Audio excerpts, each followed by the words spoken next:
never good that I have them in a plastic bag. They have been in a dog. Sometimes we remove them for other reasons. But anyway, so the hip implants are basically a component system.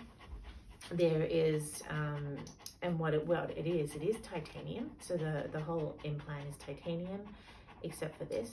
This is a surgical stainless steel ball, okay? And then there's a titanium cup that has beads on it, as well as the beads on this. And this is a biological system, which we try to use mostly, particularly for young dogs. Inside the titanium cup is Teflon. And that Teflon allows the metal to not rub the metal. I know it doesn't always last with humans. It doesn't, yeah, correct. Will this last his lifetime? So the biggest thing that we'll wear in the hip replacement is the Teflon cup. Theoretically, they've changed it in the same in people. They've put vitamin E in it to try and make it more stable and try and prevent wearing of it. Theoretically, they last 15 years. Theoretically, okay. Theoretically, and the things that will help, if he has one side and he is favoring the other, like not wanting to put full weight onto the other side, if we do both of them, it's putting less pressure on one, the one side that's being replaced. If we do both of them usually do well.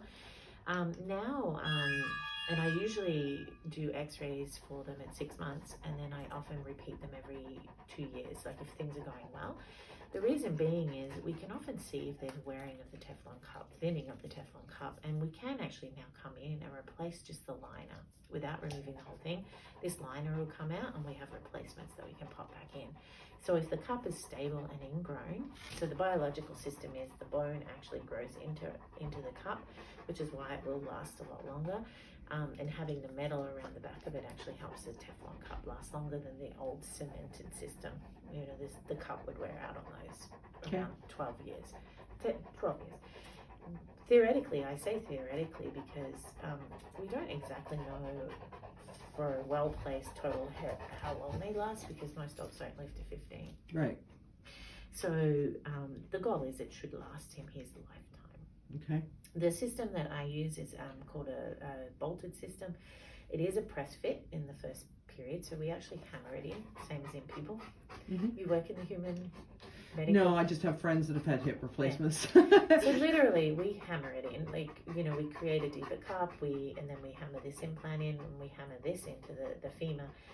So in the initial stages, it's a press fit, but to try and prevent it moving at all, there's a little bolt on the side here that we put in after, and it stops it subsiding, which was one of the complications that we saw early on with the hip implants. With the biological system, they would actually, depending on how well they were fitted, and some of the shapes of the bone, because they're very different than in people, they would sometimes slide down in the femur. So to try and prevent that, they have the bolt on there.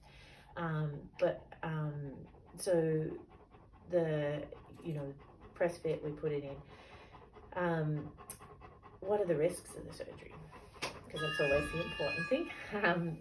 When we're doing the surgery, of course we are hammering things into the bone. That's right. I just need to quickly check this. Sorry.